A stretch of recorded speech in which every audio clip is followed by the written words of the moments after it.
Like Seven Kids in the Alps or something. Beautiful music, beautiful music. In 1965, something happened on set that made everyone in the group cry. It wasn't an accident or a death. It was a sound, a silly, childish noise that ruined many takes of the most important scene in the movie. It cost the company a lot of money to try to fix it. They couldn't, so they put something over it. No one could talk about what really happened in that gazebo for 30 years. Christopher Plummer, who didn't like the movie, kept the secret. That is until Julie Andrews finally told everyone on live TV. A brave cameraman was strapped to the side of the monster chopper where the door would be. In 1956, a German director made 2 movies based on Maria von Trapp's autobiography.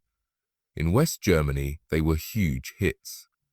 In fact, they were the most popular movies made after World War II, and they were shown all over Europe and even in South America. In the US, however, companies laughed them off as high school projects. Then something strange took place. Paramount sent Vincent J. Donahue, a director who won a Tony Award, to look at possible projects. He also thought the movies were bad when he saw them. But something about the story really moved him. He didn't pitch it as a movie, so he said something brave. This can't be turned into a movie. For Mary Martin, you need to turn it into a Broadway show. Everything changed because of that thought. Years ago, Maria von Trapp sold the rights to make the movie for only $10,000. That's equal to about $104,000 today. It wasn't a big deal at the time. Hollywood tried to buy the title alone, but Maria said no. That person had to tell the whole story if they were going to tell her story. In the late 1950s, Mary Martin and her husband, Richard Halliday, tried to find Maria to talk about the stage rights, but couldn't reach her. She went to Papua New Guinea with Father Wozner to do religious work. Every time they got to a new mission station, a couple from America had sent them a letter. Maria tore them up. She had no desire to go to Broadway. She wanted to help other people. Then fate took over. Maria and Wozner got back to the US by ship and arrived in San Francisco. There was Richard Halliday waiting. He gave them tickets to see Annie Get Your Gun with Mary Martin. Maria thought the show was great, but she had to tell them the bad news. They bought the rights from her already.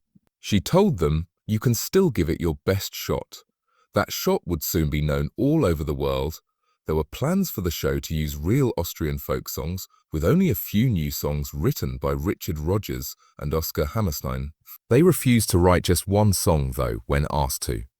The style they used on Broadway wouldn't go with old European songs. They told the producers what they had to do. "We have to write down the whole score or we'll be out." The producers decided to wait until Flower Drum Song was done. It was worth the wait.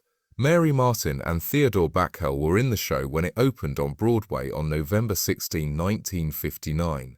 Even though it cost $400,000 to make, $232 million was raised in advance ticket sales. The show was put on 1143 times. During her whole run, Mary Martin only missed one show. In just a few months, in June 1960, there was a bidding war over the picture rights. Fox 20th Century won and paid $1.25 million. Today, that's more than $13 million. The company was losing a lot of money at the time because of the failure of Cleopatra. It was very risky, but the deal had an odd clause. In the event that the movie made more than $12.05 million, the writers would get 10% of the money. Howard Lindsay believed it was a joke. What picture was better than that? He was about to find putting Maria von Trapp in the movie version added to the excitement. Julie Andrews was crushed when she didn't get the part of Eliza in My Fair Lady. They went with Audrey Hepburn instead. Andrews was thought to be too plain for movies by Hollywood, but director Robert Wise saw something in her. He went to Disney to watch unfinished video of Mary Poppins and then talked to the screenwriter. "Let's be the first ones to sign her." He agreed to work for $225,000, which is about $2.28 million today. There are no fees or box office splits. There is just a flat fee. On the other hand, Mary Martin made more than $8 million from the play. Fox would feel bad about not giving Andrews a share of the money they made in the end. It was nice of her to get back at Mary Poppins. During her Oscar speech, she thanked Mr. Jack Warner the man who turned her down. It wasn't easy to find a good Captain Von Trapp either. Christopher Plummer told them no more than once. He believed the part was dull and dead. He went so far as to write a message to the screenwriter asking for changes. There was more emotion, better dialogue, and a personal song that showed how he felt about Maria. Wise tried the movie with other stars. Bing Crosby, Sean Connery, and Richard Burton. It didn't feel right. Finally, Wise flew to London and persuaded Plummer to join, but only if he could change the character. Plummer still didn't like the project. It sounded like snot to him. He drank a lot of the shoot. He later said that he was drunk during the scene with the family's last act. The $225,000 pay that Julie Andrews got is now seen as one of Hollywood's biggest mistakes. The movie made more than $286 million around the world, but she never saw a dime after that first check. Fox was in a tough spot. The $15 million movie Cleopatra almost put the company out of business. They had to sell their land and backlot. Everyone was fired, but The Sound of Music would bring them back from the edge. But Julie Andrews, their biggest star, was the one they paid the least. Not everyone made the list. Mia Farrow tried out 3 times for the part of Liesel. She was 20 years old. The director's notes were clear, nice and soft, but they lacked energy. He also didn't believe she could dance. In a strange twist, Charmian Carr won the part. She was 21 years older than Farrow, but she had what they needed. Farrow's musical career stopped when she was turned down, but Rosemary's Baby opened the door for her. Kurt Russell, Patty Duke, and Terry Garr were some of the other candidates. But Nicholas Hammond, who was only 15, got the part of Friedrich. He would go on to play the first real-life Spider-Man in 1977. It took a long time to choose the other Von Trapp children, and they were really close. Even after many years, they got back together a lot. Phillips and Andrews stayed in touch with them all their lives. I can't think of anything that could ever be better than Gone with the Wind. There were wars, the golden age of Hollywood, and the start of TV, but it stayed at the top of the box office for 27 years. Then music started to play. In November 1966, only 18 months after it came out, it did something that no one could have imagined.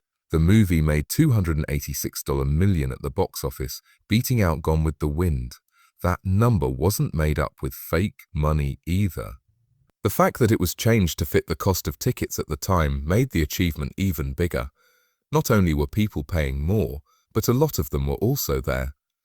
Songs and plays had never looked so strong, and it wasn't just for the money.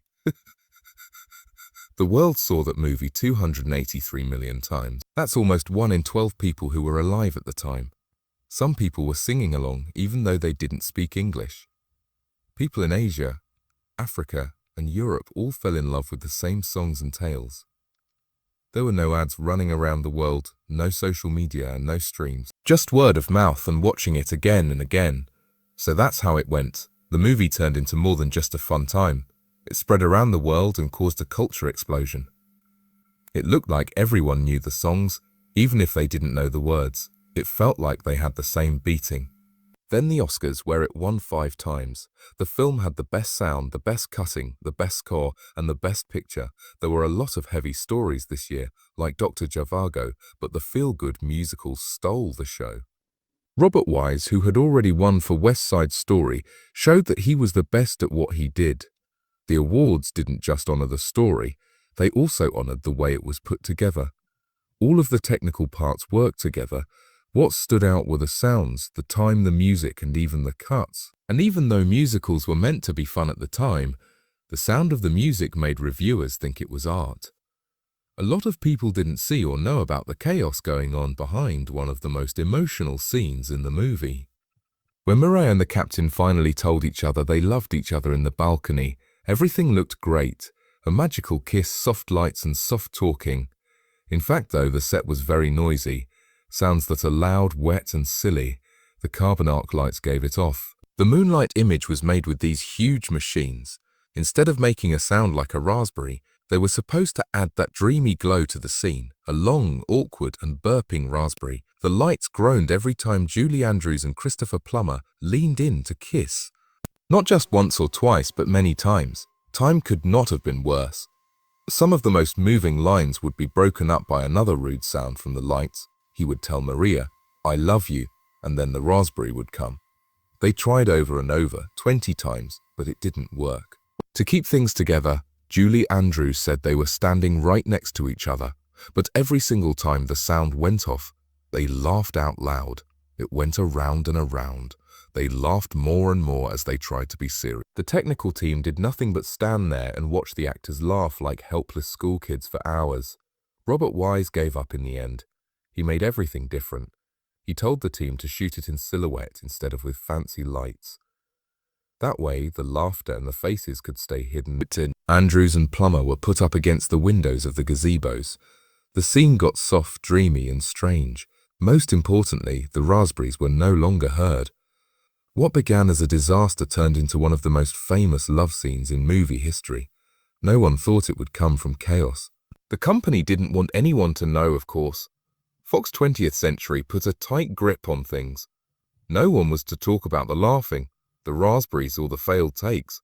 It had to stay wonderful in every way. Interviews followed a plan. It wasn't okay to talk behind closed doors. Fans thought the scene went off without a hitch for decades. Andrews didn't start sharing the truth on talk shows until a long time after the fact. It's really tough to be singing a love scene right next to someone and have these awful sounds come at you. At the same time, Christopher Plummer was fuming. He didn't like the movie and gave it the name The Sound of Mucus. He believed the whole thing was beneath him. The bad lighting and constant delays only made him more sure of what he already thought. At the time, he didn't say much. He kept things businesslike. He was angry on the inside, though. The scene of love turned into a joke. It was even worse that he had gained weight from eating and drinking too much while it was being filmed. Salzburg had turned into his own emotional jail. He did show up, though full. He said his lines well. Later, he said that he was drunk during some parts of the movie. He may have hated every second, but he never broke character. After many years, he said it was the hardest part he had ever played. He had to act like he cared, not because it was important or deep, but because he had to. He helped make something that people would remember forever by acting. Another shocking scene happened at the music event, where Captain Von Trapp cries as he sings Edelweiss. Even though it looks dramatic, Plummer was actually very drunk. He later said in a DVD commentary, and again in his book written in 2008, that he was very drunk when he filmed it. He had been drinking a lot and calling himself a spoiled, cocky young jerk. Still, the scene turned out to be one of the most moving in the whole movie. The crowd saw truth. They didn't know that Plummer was so weak he could hardly stand. During shooting, his feelings about the movie never really changed. He sometimes just wrote S&M for the sound. He didn't like how emotional it was. In talks, he made fun of it. He said that playing Captain Von Trapp was like beating a dead horse, and joked that he tried to make the sticky mess even slightly funny. He couldn't even say the name of the movie without rolling his eyes for years. But many years later, Plummer said that the movie had finally won him over. After some time, he finally felt a strange sense of pride in having been a part of it. Then there was the copying row. Most fans don't know that Plummer's voice isn't always used when Captain Von Trapp sings. The parts where he came on and off stage were real, but the longer notes were sung by Disney singer Bill Lee. Plummer didn't like the choice because he thought it took away from part of his performance, but no one in the crowd paid attention. Most people still think they're hearing Plummer sing Edelweiss when they hear Lee fit in so well. On set, it wasn't just the adults who were hurt. Kim Carruth, who played Little Gretel and is 5 years old, almost drowned in the rowboat scene. Julie Andrews found out right before shooting that the child couldn't swim. Their plan? Andrews was meant to quickly grab her when the boat flipped over. But Andrews fell the wrong way when the boat flipped over faster than planned. Someone else jumped in to save Kim after she went under twice. Because she swallowed water and then threw up, she has always been afraid of swimming. Nobody was safe, not even Andrews. People remember the famous opening scene where she spins in the field. That scene was a pain to film. A cameraman was strapped to the side of a chopper that flew right above her. Andrews kept getting hit by the ground every time the wind went by. She was hit 6 or 7 times and ate grass and dirt each time. She tried to smile and sing, but inside she was getting ready for the next big hit. It looked like magic, but it hurt like a blow. Bad hair days made things even crazier. When Daniel Trujita played Rolf, he bleached his hair so hard that it never grew back the same way. He was only 20, but the harm was done for good. He lost a lot of hair, and it never grew. People who knew him back then would ask him why his hair was so dark. He would have to say that his blonde look from the time of the Nazis cost him a lot. Julie Andrews also had a bad hair day. The people who made the movie thought that the back of her head looked too dark. Ew. They sent her for best parts. She got bright orange hair because of something that went wrong. The group freaked out. To hide the mess, they cut her hair even shorter and dyed it blonde. Afterward, Andrews made fun of the fact that her golden blonde hair made her feel more Austrian. But things were a mess at the time. Everyone was shocked. It wasn't nice outside either. Nicholas Hammond, who played Friedrich, said it was the worst spring in 50 years in Salzburg. Almost every day it rained. Huge arc lights were used by the crew to make it look like it was sunny in those happy scenes. It was so bad that kids' growth spurts started to make things less stable. During the long shoot, one character lost all of her baby teeth and had to wear false ones. He went from being 5'3" to almost 6 feet tall. In some parts he had to go barefoot to match the height of his co-stars. It turned out to be a cold and muddy marathon instead of a sunny show. At first glance, The Sound of Music looks like a classic that will warm your heart. But Behind the Singing Kids and Rolling Hills is one of Hollywood's most deceptive stories. Some people have said that the movie makes Nazis look like cartoon bad guys, which is not good. It doesn't even come close to showing how horrible things were at the time. It was being done to get rid of Jewish people from culture. Conductors like Bruno Walter and Otto Klemperer had to run away. It was illegal to write music by Jewish people. The Nazis even made a separate group for Jewish culture, called the Jüdische Kulturbund. In just 5 years, it had 180,000 members.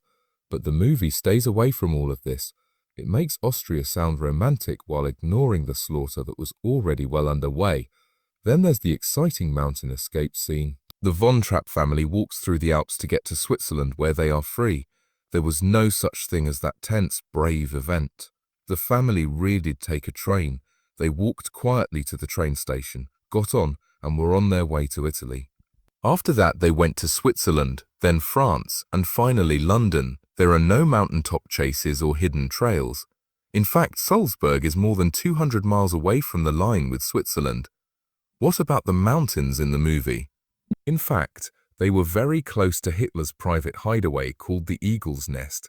The Von Trapp family had Italian ID because Georg was born in Dalmatia, which is now part of Italy, so they were allowed to leave Austria. The movie version is made up to make it look like there is real danger and success. The story of Maria and Captain Von Trapp's love is just as false. Maria married him for the kids in real life. She herself said it.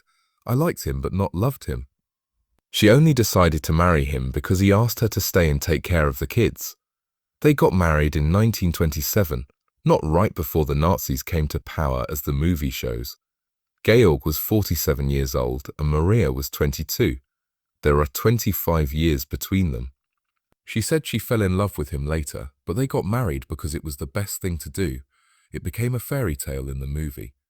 Telling lies about love and acting like their relationship was full of passion and romance. The children's story was also changed. 10 children were born to the real Von Trapps. There are only 7 in the movie. Agatha Whitehead, Georg's first wife, had 7 children. They are Werner, Hedwig, Johanna, Martina, Agatha, and Maria Franziska. Georg had 3 more children after he married Maria, Rosemary, Eleanor, and Johanne. They not only removed 3 real kids, but they also changed the names, ages, and personalities of the others. As an example, Agatha changed into Liesel, a girl who is sure of herself and flirts with a boy. The real Agathe, though, was shy and grave. Everyone in the family laughed so hard when they saw her on TV. These changes weren't a fluke. They were added to make the story clearer, simpler, and easier to sell. It didn't matter to Hollywood what was true. A lot of lies were told about other people too. Edelweiss, one of the movie's most moving songs, fooled a lot of people. Many people thought it was a real Austrian folk song. It was even used by President Ronald Reagan at a state dinner in 1984. That being said, it was written in 1959 by American composer Richard Rodgers and lyrics Oscar Hammerstein II for the Broadway show. It was only supposed to sound like a goodbye to Austria. He wrote it as his last song before he died of cancer. Many people now think it's the real national song, which shows how far Hollywood can go with their lies. Austrians in the area weren't fooled. The directors tried to work with the Salzburg Marionette Theatre, but they said no. They were asked to make dolls for the scene with the lonely goat herder, but the theatre said no, in their own words. This is a very nice move. They shouldn't be in a bad Hollywood movie.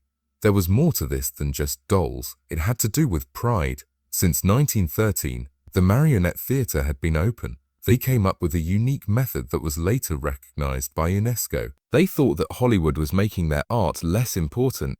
Interestingly, they later made their own Sound of Music puppet show to take advantage of the movie's effect on tourists. A lot of people in Salzburg were also mad. Not because of the singing, but because of the politics.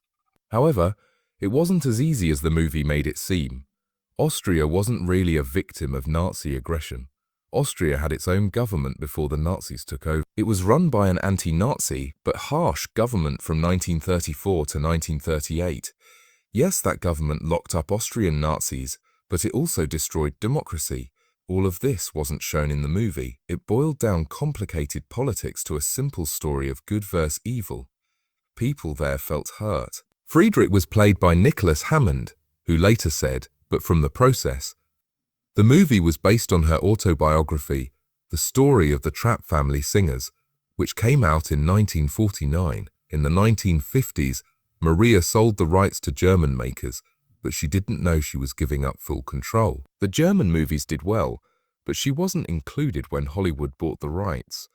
She didn't get paid for the American version, and they didn't ask her what she thought. Not really. She wasn't even asked to the film premiere in 1965. They told her there were no places left when she asked if she could go. What if you couldn't be a part of your own story? It could make hundreds of millions of dollars and change how people saw your life. Julie Andrews looked great on screen, but she wasn't at all calm when she wasn't working. As the music played, she became known for something no one saw coming.